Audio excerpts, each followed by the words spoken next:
Welcome, Ali, and thank you for being accommodating at the agenda change. I'm sure Tony will appreciate having a chance to listen to the item. But we're still slightly ahead of when I said, so I'll wait 1 or 2 minutes before we restart.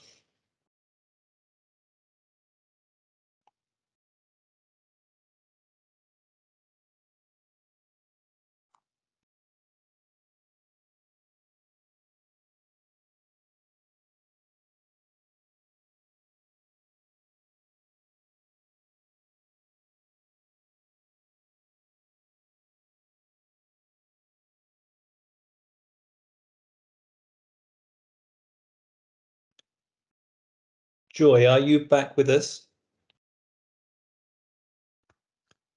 The reason for asking that is because I don't think Ali Joy will have met you, so I was going to invite you to just explain what you did so that Joy heard it. But there's no point in doing that until she's rejoined the conversation. Joy, you've got on. I am back. I'm drinking coffee and scoffing muesli. But I'm back. You're entitled to do that without your camera on. So if that makes you feel better, Joy, do that. But Ali, perhaps you just explain for Joy's benefit, it hasn't, I think, met you so far, the role that you have, and then to move to the paper on the maternity incentive scheme update.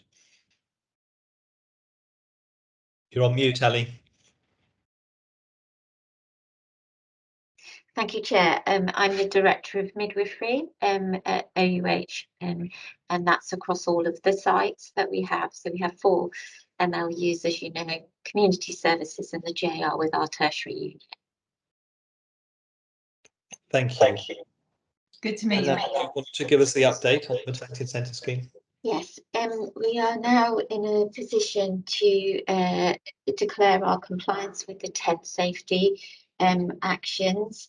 The declaration for board, the date has changed and the submission template has changed. Neil, you're going to brief the group on that, or would you like me to do it? I think, Ali, that what I know is what you've just said. Okay, so originally the template that was submitted for this meeting was the correct template. Yesterday we got a request for a different template with a different submission date of next Thursday. We will of course make sure the processes associated with that submission are fulfilled. There were 2 areas that were high risk that I need to bring to the board's attention that we have now mitigated. The first one was safety action 2, which is are you submitting data to the MD, the maternity services data set, and we had to agree via TME a method to implement a digital solution to address this. That went to TME and the recommendations were reviewed. There is an approved procurement process with timelines, and we noted the associated improvements required in the IT infrastructure. And it is recognised that the investment also needs to cover the implementation of the procured system. So that is the first outstanding element that we need to assure has been mitigated, which we've now done. And the second is neonatal safe staffing. The safe staffing paper also went to TME. They agreed an increase in staffing levels to meet the national requirements, which are called BAPM.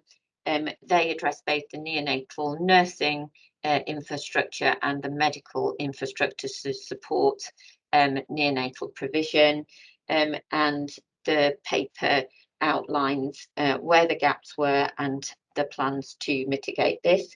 There is a plan that there will be a 5-year implementation of the monies associated with the recruitment to the necessary posts.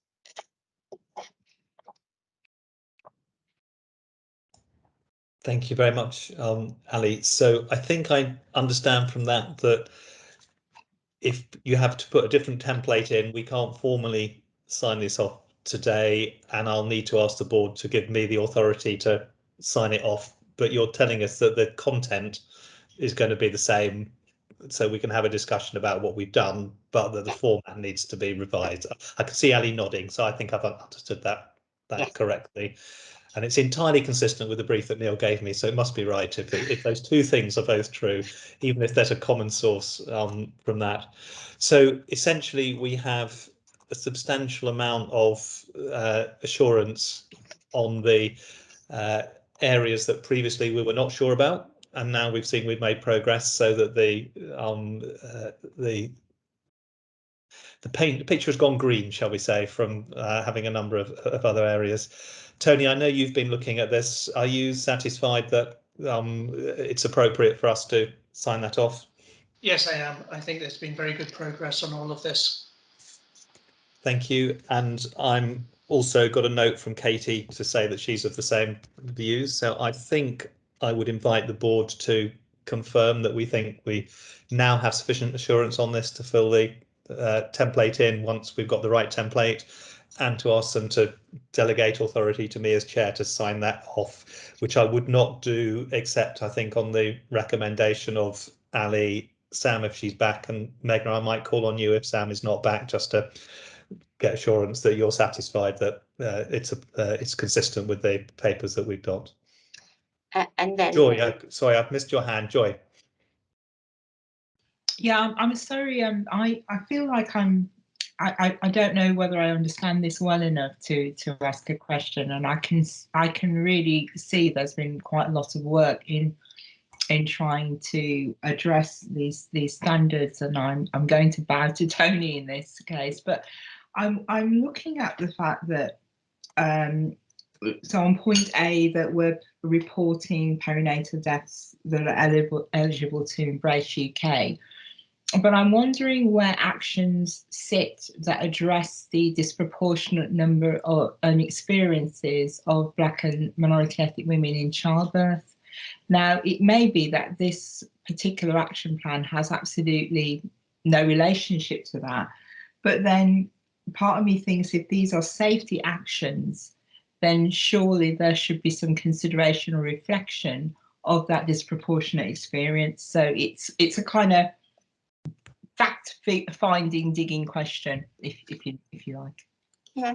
So, do you want me to answer? Yeah. So I think it's a really good question. There is a whole work stream that we do around the increased likelihood of maternal and fetal compromise or death in those ethnic minority groups that support everything else that we do within maternity, but not specific. So it's not specific within the questions that you're asked for this scheme, but that doesn't say we don't do it.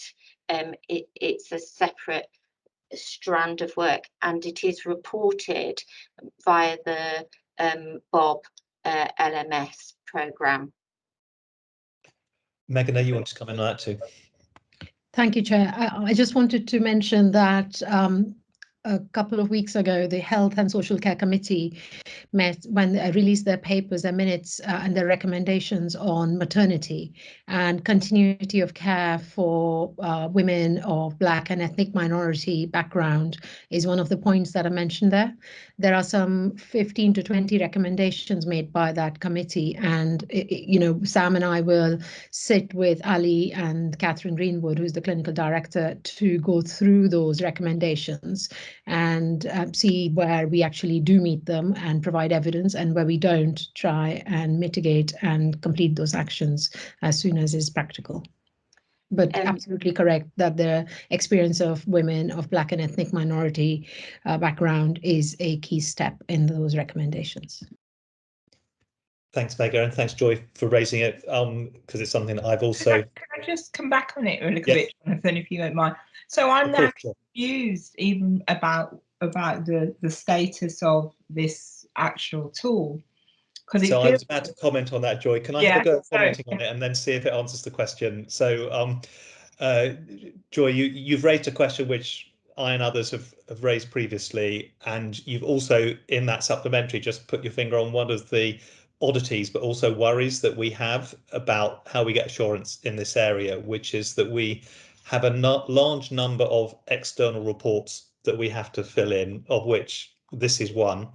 And they can obscure our understanding of the experience that women have in our system, because if we're not careful, we tick off a whole load of things relating to incentive schemes, to the clinical negligence scheme for trust, and we create an industry around filling in forms that actually relates to someone else's agenda and not the improvement of quality of care in our services. So almost from the beginning of my involvement in this, I've aired frustration about the way we get drip fed issues around our maternity services because of the external reporting. So the item we have today is an example of that. We have to do this external reporting, but we're working on trying to get a more holistic picture through the Integrated Assurance Committee and through the work that we have taken up following the Ockenden report. And Tony is the board champion for maternity, picking up that. So I think you've asked two really important questions, neither of which I hope will stop us agreeing to submit this form. One is that we've already exposed that we don't have as good a sightline on the differential experience of women from minority communities as we would like to have, and there's work sort of trying to work that out. I think that's something that probably leads into a deep dive of some sort when we've got a bit more understanding of that. And we've also got a large number of techniques of assurance, including the fact that this submission now has been pored over by the insurance team to check the evidence against what's going on. But that's a bit different from us being able to get an integrated assurance, and the IAC needs to, and work is being done on this, to sort of pull it together into a more like a dashboard effect of us understanding the maternity impact. So two really important questions, Joy, that we've been grappling with, and that's prompted Megan to comment. Only to say, Chair, that you have asked Sam and I to bring a paper on outcomes indicators to the Integrated Assurance Committee in October, which we are working on. So, Joy, what I'd like to do on the back of that, because I think they're really good questions, is for us to confirm the board's agreement to delegate authority to sign off this paper, but to do that noting that it's really important that we get a fuller picture of quality indication on maternity coming together in a way that satisfied the Integrated Assurance Committee, and also that we ask ourselves those questions about the experience of women from Black and ethnic minority communities, because we have good reason to think that they might be poorer than other women coming through our service, but we don't really have the data at the moment on whether that's actually the case and how it manifests itself in our services. But we are on the case, and I think that will come back to us. Megan, are you happy with that formulation? Ali, are you happy with that formulation? Yes, and I think it's also important that we bring in with our future work the context of economic poverty in poorer outcomes. Thank you. Joy, are you comfortable with that recognition of the issues and the way forward? Absolutely, actually, and I'm really glad that Alison mentioned socioeconomic issues, because that was the other thing that was on my mind, that it's really important to look at socioeconomic issues as well. Yeah, and obviously there's an overlap between those things, but they're not the same as the mysterious, the ethnic minority experience. Okay, I think then, Ali, we have the green light for you to get the new template fleshed out, and I will sign that off when it's ready with the board's authority, on the understanding that you've given us that it's the substance is what you've presented. It just needs to be represented in the format required before it goes off. Thank you. Thank you, Chair. Can I move us then back to the freedom to speak up annual report. And although we have Taffy with us, I think Eileen probably is responsible for the item, and I probably should hand over to her next. Thank you, Chair. Delighted that Dr. Taffy Makaya can join us, and I'd invite her to come on screen so she can participate in the discussion with board members. The paper that's before the board is an annual report. It's an independent report prepared by the lead guardian, and as such, I receive it as the Chief Assurance Officer responsible for FTSU on behalf of the board, and it gets presented here for the board to discuss. I think what's pleasing to see, and as it is an independent report, the guardian who up until the end of April was Jane Hervey, the lead guardian, who after 3 years of a very successful introduction of the programme into the trust handed over to us for the next phase of the development of this service. And in that interim period, Taffy has stepped up to be the interim lead guardian, and is also supported by the FTSU team of champions and the guardian in Lauren Campbell. And in addition, we have just recently recruited some support for an experienced independent listener who's a clinical nurse who joined us on Monday, named Tendai Guti, and we welcome her to the team during this transition period. I will ask Taffy, if it's okay in a moment, to just talk to you about the progress in moving things on since this report was put together, and in particular the project we're in the middle of. But I would just draw your attention to a couple of points. I think you can see it was a new service for us in terms of it was 3 years in its making at the point of this report.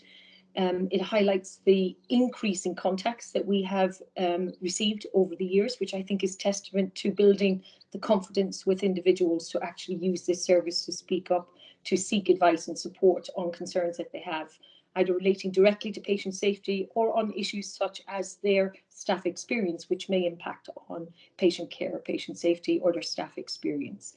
The categories are laid out for you there, and it's interesting to see, linking back to the staff story we had today, that the second highest and most consistent theme of the top 3 is bullying and harassment. And therefore, we've been working closely with colleagues in Terry's team and with colleagues in the rest of the executive director's teams to understand more about how we are tackling those concerns that are coming out of those. And I have to say, every individual executive director is very responsive to meeting with the lead FTSU and to dealing with any issues that are escalated. And the paper details the additional formal touch points and informal touch points that the lead guardian has the opportunity to liaise with in relation to yourself as chair, Bruno as chief executive, and Claire Flint as our non-executive director lead as well. I think one thing I would draw to your attention is, whilst there's been lots of great achievements, there's also lots and lots of room and opportunities for improvement. And Jane, as the previous guardian, has highlighted a number of those challenges for us as an organisation. And again, they're being woven into a lot of the pieces of work we've talked about today. One thing that I would say is that over the last number of years, through the means of extracting some responses from the National Staff Survey, the National FTSU Index is prepared. And I'm pleased to say that the trust, as you'll see on page 6 of this report, has improved year on year in that, moving from 76% to 79.5% for 2019. It's reported a year retrospectively. Since the production of this report, I'm pleased to say that we improved yet again to 80.2%, which we reported to the board previously. I'll pause at that point in relation to the year past, and just, if I may, invite Taffy just to share some of the work that she has been leading with excellent project support from Susan Paluca and from the FTSU team. Taffy. Thank you, Eileen. So hello everybody, I'm Taffy, and I've been sort of interim lead guardian for the last couple of months since Jane Hervey left the trust. So what we've been doing with the support of the board is we have launched an 8-week project where we're trying to look at how we can improve the FTSU service with input from all members of OUH. So part of that project has been to launch some focus groups where we'll work with a small number of people, basically from the board, from the governors, from HR, and from all the divisional departments, to try and get input in terms of what works so far with the FTSU service and what can we improve and do better. We're also launching some listening events, and we had the first one last week. We've got 3 listening events planned, and those will be inviting everybody from the trust to join in and give their perspective on, again, what has worked well so far and what can we do better in terms of encouraging everybody across the trust to speak up, particularly those people whose voices are not often heard. We also launched yesterday a staff survey that's gone live just yesterday. And again, that's trying to get people to give feedback on the service. And in the last 24 hours, we've already had over 300 responses. So that's a really, really good uptake so far for the survey. We're also we've highlighted and identified the best performing trusts that are similar size to ourselves. And we've been in contact with them to find out what it is they do different to us and what we could learn from them in terms of improving our service. We've also reached out to members of the Southeast Regional FTSE network, which we're a member of. And that particular network is the best performing network nationally. And so we're trying to learn from our colleagues within the network in terms of what they've applied and what's helped their services perform well. The last thing we're trying to do is to see if we can launch an online reporting FTSE service and see if that works. So we're also communicating with trusts who've already used that, and we're also talking to people who've opted not to take it up to see why they chose not to take that. And that's one of the questions in our online survey as well, is to find out whether people might find that as an easier way of reporting or speaking up. So thank you to everybody for their support. We've been really well supported by members of the FTSE team and members of the board as well, and the exec board. Thank you, Taffy, and it's great to hear so many different initiatives, because the trick here is to have as many routes as possible by which we hear things so that we don't block anybody off. Can I throw open, so Terry's hand's gone up first. Terry. Thanks, Taffy. That was really good to hear. And I was also pleased to see that the Freedom to Speak Up review survey has also gone out to the BAME network as well, for them to feed back. I wonder if there's any further work that's being done on getting BAME staff to become Freedom to Speak Up champions, as this may help work with, reaching those groups that are not heard, as you highlighted. Yes, Eileen might pipe in, but one of our Freedom to Speak Up champions is very actively involved with the BAME network as well. He's one of our newest recruits, and so he's a direct link between FTSE and the BAME network as well.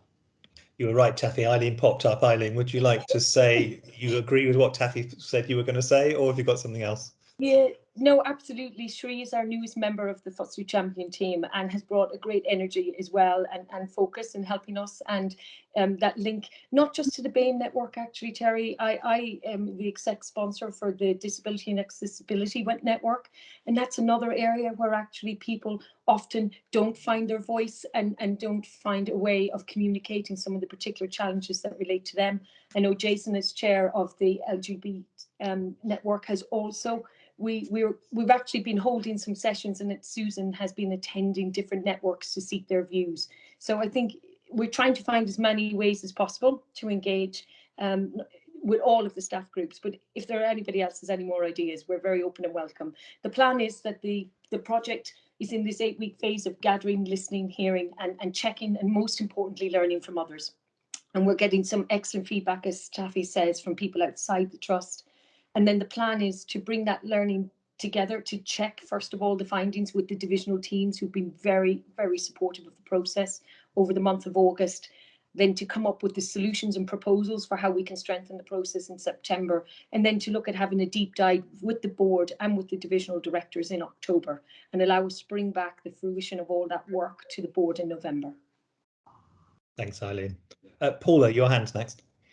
Yes, I actually just wanted to support all the positive things that we're hearing by saying that the Audit Committee recently received an internal audit report on the Freedom to Speak Up arrangements, and that had a significant assurance rating, and I just think that's also very supportive at this time, as we're putting such a lot of effort in. So wanted to report that. Thank you very much, Paula. Sarah Randall. I'm just going. Thank you, Taffy and Eileen. I think it's a great report and a lot that you're doing. I was just wondering whether we can also link into the apprentice network. I'm this exec sponsor, but actually they're more junior colleagues. They've just come out of school, and often I know when talking to them, they find it quite difficult to talk to more senior colleagues and express exactly what's happening to them. So, in either a positive or perhaps a negative way. So I just think that would be really helpful too. So I can link you in if that's helpful. Thank you. Anne. Okay, so I just wanted to pick up one point, which is actually mentioned in paragraph 8 of the paper. And I think one of the biggest challenges with this is the issue here about staff not feeling that they would suffer any kind of detriment as a result of raising concerns. So I think that's a really, really important area. I mean, it does link back to our story earlier on in the meeting. So that's one area in particular that I think we really need to get to grips with, of how we're actually going to do that in practice and what the support mechanisms are going to be for staff, so that they don't feel it's a detriment to raise issues, and that they're going to be protected and in an appropriate way for raising concerns. Thanks, and we're absolutely committed to that, Taffy, but making it work is sometimes harder than committing to it, isn't it? Taffy. I was just going to say, that's information that's quite hard to gather as well for us, because it is very subjective, and it sometimes involves chasing up the clients that we've supported, further down the line. So maybe 2 months or 3 months down the line, to actually say, we supported you and we helped you. What's been the outcome? So there's 2 layers to it. Us actively chasing for that feedback, and also the fact that it is quite subjective. Thank you. Eileen? Yes, just to add to what Taffy has said, Chair, as part of the project, one of the things we're doing is looking at the interface with our workforce processes and policies, etc., and with Terry's support and the support of the culture and leadership team. As we move forward in this, it is about making sure that those things join up better. So understanding more from how we're gathering information in other arenas that we can triangulate back against the FTSU findings as well, and the FTSU information. So it's absolutely something that we're focused on going forward, as to how to gather meaningful and robust information in that area to identify areas for action. Thanks, Eileen. Paula, your hand is still showing on my screen. I think it's an old. Yeah, it's an old one. Apologies. In which case, I think probably I need to move the agenda on. Taffy, we're really grateful for you having picked up the interim role, and I know lots of people have had contact with things that you've been talking about, and will continue to with the listening events, and we're absolutely behind you. And you need to tell us if being behind you is not what you need, and actually, in front of you or next to you is what you're after. You should expect us to step forward when we do that, and we don't want to get in your way, but we do want to make it absolutely clear that we think this is a really important role for the trust, and a really important part of our being able to deliver the culture for our staff that we aspire to. So thank you very much, and I believe I shall see you tomorrow in a listening event. Thank you. We now move back, Terry, to the approach to the annual public meeting, and that's your item. Thank you, Chair. So again, I'll take this paper as read, but I'll highlight what the key points are. Essentially, we're proposing to hold the annual public meeting virtually in order to reach a wider audience, and also to ensure that we provide protection against the potential impact of COVID-19 on holding large-scale in-person events. This follows our first virtual annual public meeting in September last year, and at this meeting we had 220 people watch it live, and a further 760 people watched the recording after the event on YouTube, which meant overall we had 980 people watch it. Now, this is a much greater reach than the traditional in-person approach, and we think that actually we should progress with that. Also, because of the potential COVID-19 issues, I think it makes holding an in-person event problematic. And you might think that, okay, so why don't we hold a hybrid event? But we're not convinced yet that combining an in-person event with a virtual stream will work technically. So the program, as highlighted in the paper, consists of presentations and video content, as well as question and answer session, and we're proposing to make it as interactive and as engaging as possible. So we're asking the board to support the recommended approach, note the program, and also agree planning for the technical delivery of the virtual event to be progressed by a working group with any recommendations to be approved by the trust chair. I'll open it up for questions. Thanks, Terry. So I don't want to prolong this debate. It seems to me that the case for doing it this way is well made out in the paper. We've got a better reach.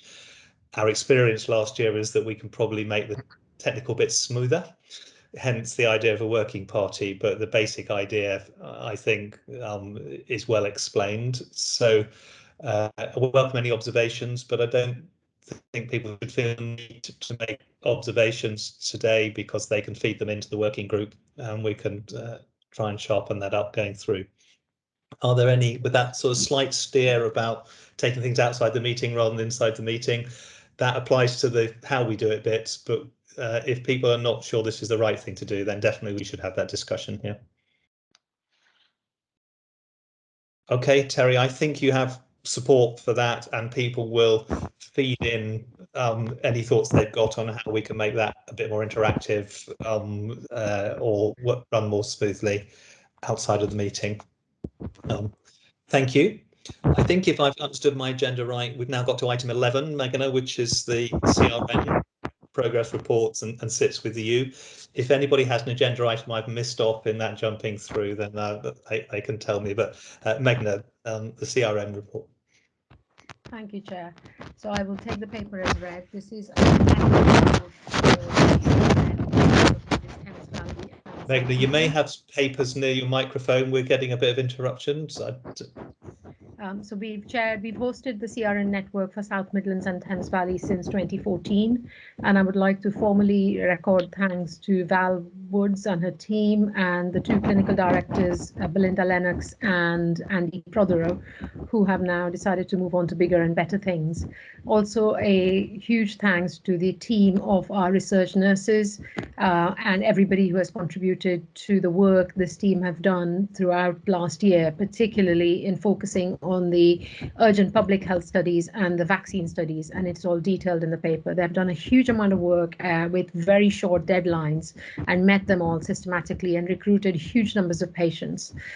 So that it's been a fantastic achievement.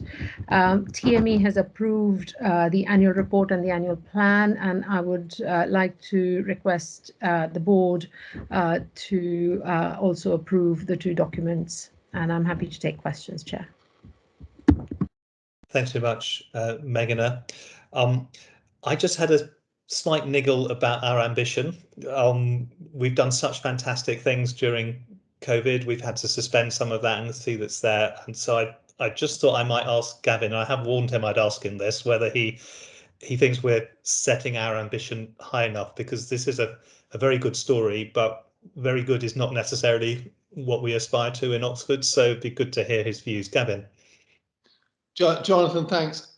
I mean, I think our local network does punch above its weight nationally. I mean, clearly the current reporting period has been dominated by the number of studies. Megha has mentioned them in COVID, the vaccine studies, the recovery study, and a number of others.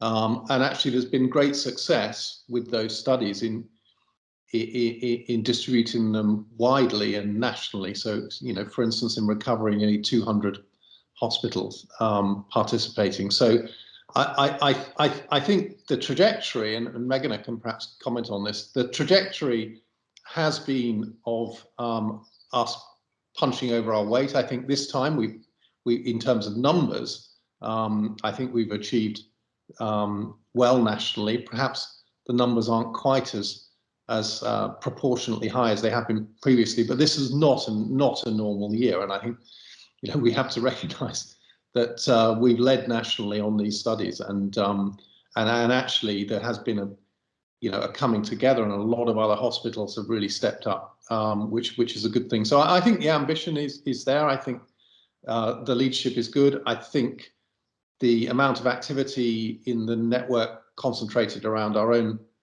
trust is clearly the majority, but that's what you would expect, because a lot of this stuff is led from OUH and led and sponsored out of the university. So I'm pretty pleased with it.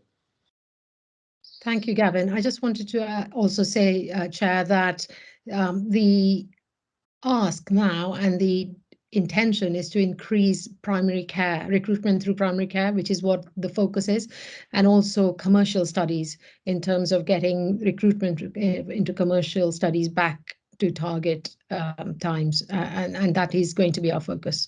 And nationally, as you will be aware, the NIHR has described their plan, a new strategy for improving recruitment and also improving the research infrastructure across the country. Thanks, Megan. Just for those perhaps who might not be familiar with the terminology, commercial studies is not about making money. It is about generating the information that enables medicines to be tested and move us through to licensing applications. So it's absolutely a partnership between the NHS and an industry, as opposed to some form of spin-off that we do, because that can sometimes be misunderstood, and it is essential to us having a healthy research climate. Okay, thank you for that, Gavin and Megan. So I think then we receive that update. We commend our colleagues on what they've achieved, and we look forward to even greater achievements in the future. Item 12 on my list is scheduled for 0 minutes. That's because it's the final sign-off of revised constitution that we have looked at a number of ways through. Katie sent in an observation that it might be worth just clarifying that it is possible to be deputy chair of the board and senior independent director, which Anne does admirably. It's not absolutely explicit in the constitution, but there's no intention to change that. So we just might put that in the minutes for the avoidance of any doubt later on. But otherwise, I just want to check that no one is surprised by this document. We're taking it also to the Council of Governors this afternoon. It's taken us through a number of processes where the substantive decisions have been brought to us and to the Council of Governors. And of course, I'm enormously grateful to Susan Paluca for steering that process through. I've already used more than my 0 minutes, but I just want to check we haven't overlooked anything. Okay, thank you. In that case, I think we have the approval that we need, and I hope the Council of Governors will give me the same this afternoon so that we can move forward. The next item is the Trust Management Executive report. Bruno, I don't know if you have anything you particularly want to draw to our attention there. Nothing to highlight, but I'm happy to take questions. Thank you. Are there any? That also has a note on my brief, because Neil, you put your hand up. Sorry, I just wanted to note that in the TME report, the board does need to formally approve the updated disciplinary procedure that's included. Thank you. And was that the same point that you were raising your finger about? Yeah. Yes, Anne, go ahead. I think I'm on mute. We heard you briefly when you said you're on mute. Try again now. Okay, fine. I just wanted to raise a couple of points on the disciplinary procedure, if I may, and I apologise. I know it's got 0 minutes, but it's just a couple of observations. One was that I was really pleased to see the welfare officer role in there, and that linked back to one of my concerns around ensuring that, as we're going through disciplinary procedures, that staff feel that they are supported. So I see that welfare role is really important, and I just wanted to highlight that. The other issue, which may be in there, but I didn't particularly see, that also worries me about disciplinary procedures is timeliness, because sometimes these drag on for so long, and that in itself causes all sorts of issues, both for the trust and for the individuals. So I wondered whether there was anything in there about timeliness of trying to complete those as quickly as possible, as is reasonably possible. Terry. Thanks, and yes, there is a time frame in the disciplinary policy. I think the disciplinary policy has had a timescale in it for some time. The issue has been our ability to make sure that the timescales are reasonable. So one of the things that we've put in place is that the coup, Sarah Randall, and myself meet with the divisions and the corporate divisions now every month to make sure that things are done in a timely manner, and where they're not, we hold them to account, and we've already done that in our last meeting. So we're getting on top of that now. Thank you. Terry, where do we get our assurance of that? So you've described what you're doing to make it happen, but where do we take assurance that it is happening the way we intend? We bring that to private board. Okay. So in the same way as we do in relation to the medical concerns, we'll have an equivalent procedure in relation to this. That's really helpful, and I think, Anne, that answers your question. With those satisfactory answers, I'm hoping that then we get the approval of that procedure based on that clarification and the recommendation of TME. And I don't see any dissent in shapes, so thank you. We will implement that. We now get to receive and note items, the first of which is the Public Engagement, Patient Experience, PALS and Compliance annual report, which would ordinarily, I think, be Sam's, which probably means that if people have got questions, they go to Ali, or other colleagues will fill in, but we don't, Ali, generally require people to present these reports, so we'll open up to questions in relation to that. Are there any particular questions prompted?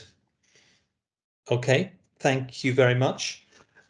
This sounds as though we're rushing through things, but this is the nature of the annual reports which are coming through, where we discuss things. We don't wait for the annual report, we discuss them as they go through.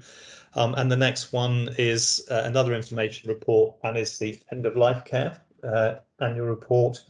There's a particular issue about funding, I think, in relation to Sobel House, and I don't know, Megan, whether you want to talk to that particularly, or I'll just throw it open. My brief said we should just note the charitable funding. So I was just going to say, yeah, Chair, do you mean the 0.5 all-time equivalent Yes. for a medical lead funded for 2 years in the first place, extendable to another year? Professor Biwi is taking that to the business planning group very shortly, or has done so most recently. Thank you. Are we happy to receive that report, which is an information report? I think we are. Tissue viability is the next report. I'm not sure whether that's you or Ali, Megan, or it says Chief Nursing Officer on the one bit and Megan will present the report in the other. I'm happy to take questions. I'm sure Ali is. It's a good report. It is the Chief Nursing Officer. Thank you. Are there any questions for Ali on tissue viability? Again, it provides us with a significant degree of assurance on work that makes a big difference to our patients. Okay, thank you very much. Item 17 is emergency preparedness. Feels a bit strange to be talking about preparing for an emergency when we feel we've been in the middle of one for a couple of years. I think we've probably done quite a lot of testing of our preparedness. I can see Sarah nodding. That's what it feels like, I guess, is it? Absolutely. I think we've done a number of testing. Obviously, we're in the pandemic. We've also had a number of debriefs which have been shared previously at board. And this is just our annual report, and happy to take any questions. Thank you. I think the big trap on emergency planning is that you think when you've been through an emergency, that means you've planned for the next one. And of course, every emergency is different. So I take more assurance from what you've been doing over the last couple of years than I do from the report, to be honest. It's the people adapting that gives us the reassurance. And the learning from them, it's Yeah. good. Thank you. Thank you. That takes us then to the CQC inspection report on infection prevention and control, which we need to formally receive, but I think everybody received when it came out, and everybody had a briefing of the learning from that as soon as it was available to us. So Eileen, I'm not sure there's anything additional to that you need to draw to our attention. Just to draw the attention to the fact that the associated action plan is here for formal record. Needless to say, we were already taking actions from the first moment of verbal feedback on the day from the inspectors, even before the process had concluded. Any issues raised were addressed then, and we have continued. Megan and Sam have led the teams in continuing to make improvements in the operational settings with Sarah's support. And really, it's only if anybody has any concerns or additional reflections on the action plan. It can remain live, and we will monitor it, and it will be reported and checked in the background. Thank you. Anne?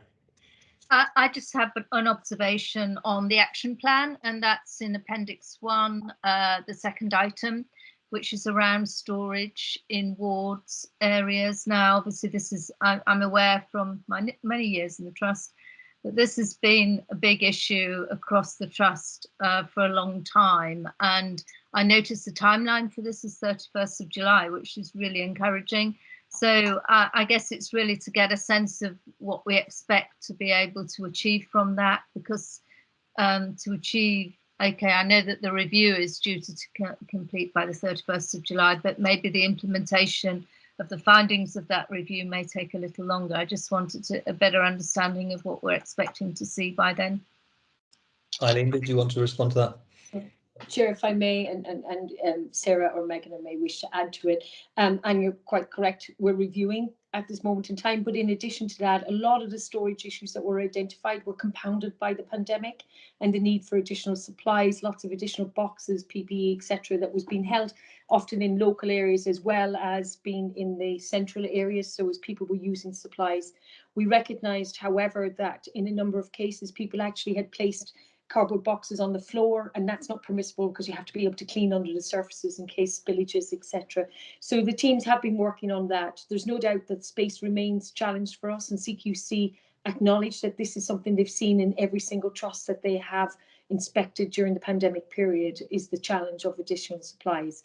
But nonetheless, we have been working as a team with the operational areas to ensure that they are focused on compliance and that they take all steps they can locally, and then we will look to see what residual solutions need to be found to address areas that can't be resolved in their gift.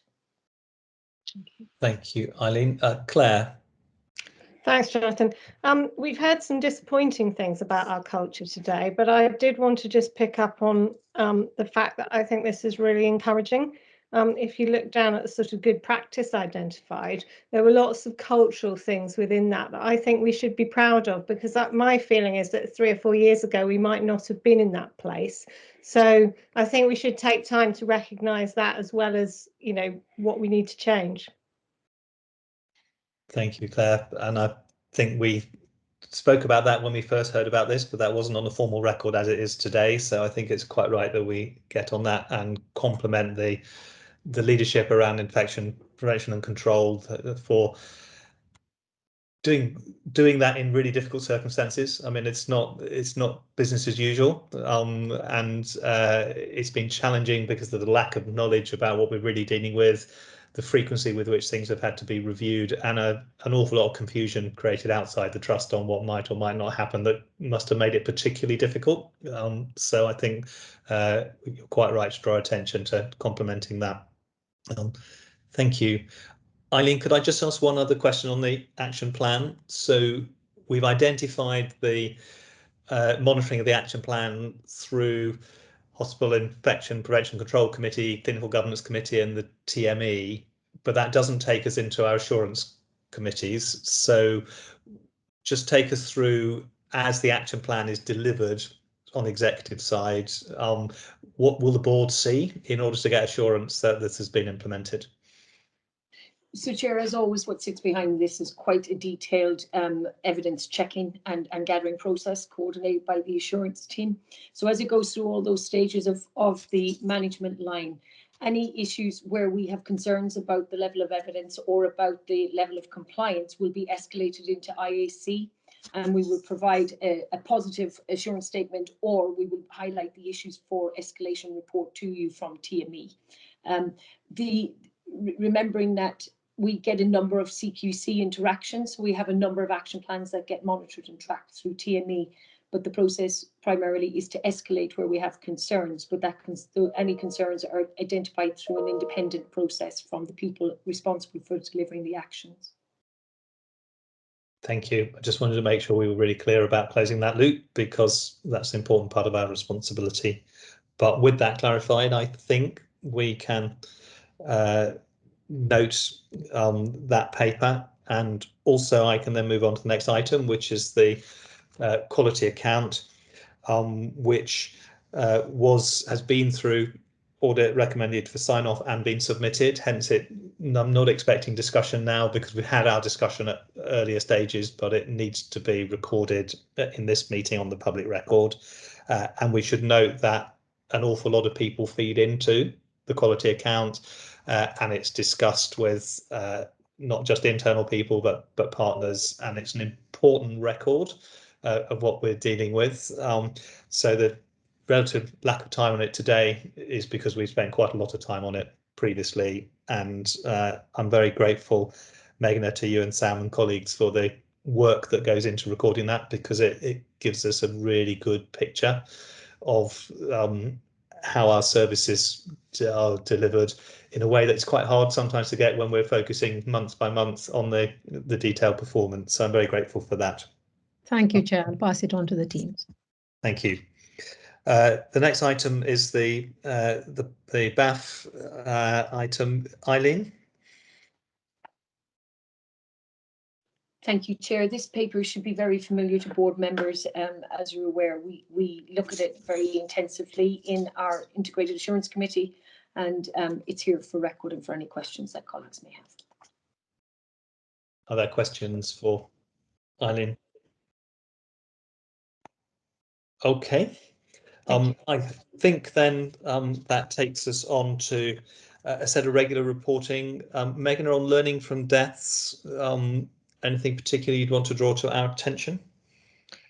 Thank you, Chair. The first thing to say is our SHME remains 0.91 as expected, and IHSMR is lower than expected at 92, which is good. Also to say that the teams have worked extremely hard to undertake all the stage 1 and stage 2 reviews, despite the pressures in Q4, and they continue to work. The medical examiner's role is expanding, and they're reviewing increasing number of deaths, and actually have had very good feedback from the bereaved, from the families, and that is good. And lastly, there is an analysis of the COVID-19 deaths, which is presented in this paper. Thank you. Thank you. Are there any questions or observations for Meghna on the back of that? Thank you. We now get to the Integrated Assurance Committee, which is obviously mine. I'd just like to draw attention to two things. The bulk of what's gone through IAC, I think we've already picked up, either on the Integrated Performance Report or on the quality account item. The first thing is just noting the committee's look at the feedback from the Q4 divisional performance reviews, and I think it's been it remains one of the challenges of an organisation as big as ours, that what the board often receives is at an aggregated level that can sometimes obscure where the real difficulties are. And I think IAC took a lot of assurance from what it heard from the divisional performance reviews, but also from the ability to discuss that with the divisional directors. And the second thing to draw the board's attention to is the deep dive on the financial governance review. Once that is finalised, that will of course come back into the public session, but we mustn't lose sight of that. It's an important part of the response to the year end and the challenges we've identified, and we'll be bringing that back to the public board shortly, but we should note that progress is being made on that, and it was picked up in IAC. So I think those are the things to draw to attention, and I'm obviously very happy to pick up any questions or comments on the IAC. As everybody is a member of the IAC and has had a chance to comment ago, I'm not surprised that there aren't additional comments. I'll pass on then to Paula on the Audit Committee.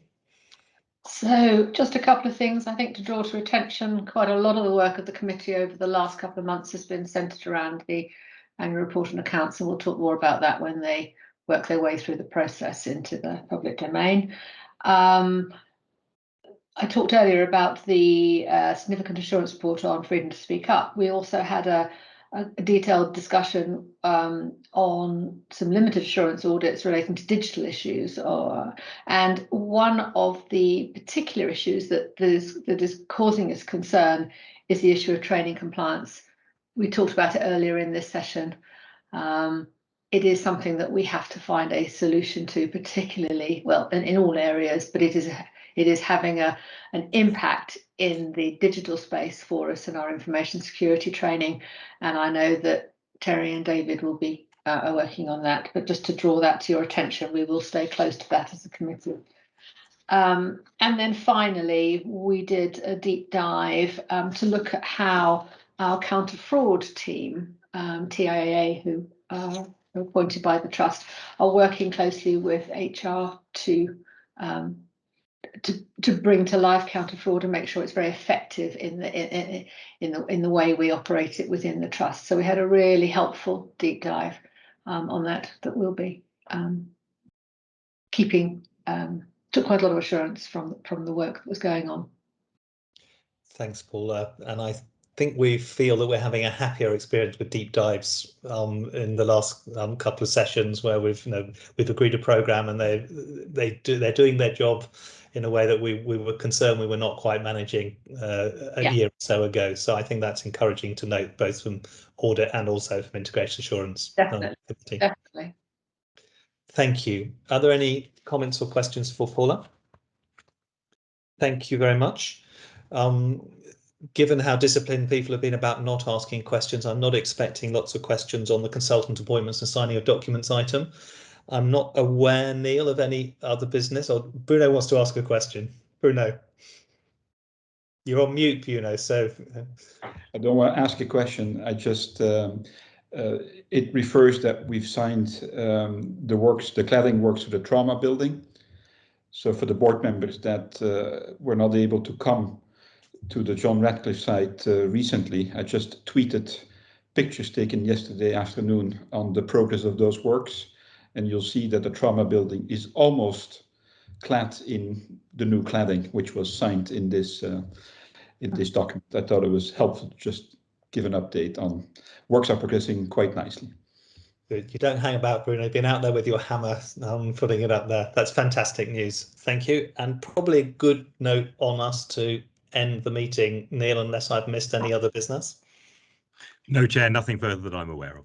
So thank you very much for progressing the business so efficiently. We've had a good discussion of things that have been worth discussing, and we've not needed to dwell on things that we're satisfied on the papers, and I think that's a good way of using our board time.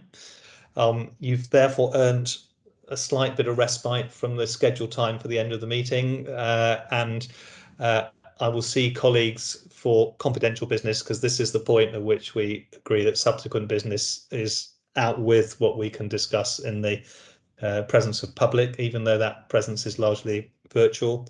The next meeting of the board in public is scheduled for the 8th of September. We as yet don't know what the remit will be in terms of face-to-face meetings, but my personal view is it feels unlikely we will be able to shift enormously by that stage, but we will obviously keep people posted on what's happening with infection rates and what that means for our meeting styles. So thank you very much, everybody, and enjoy your slightly longer period before the private business board reconvenes than your diaries told you you had, which is not the way around we usually manage it. So thank you. See you later.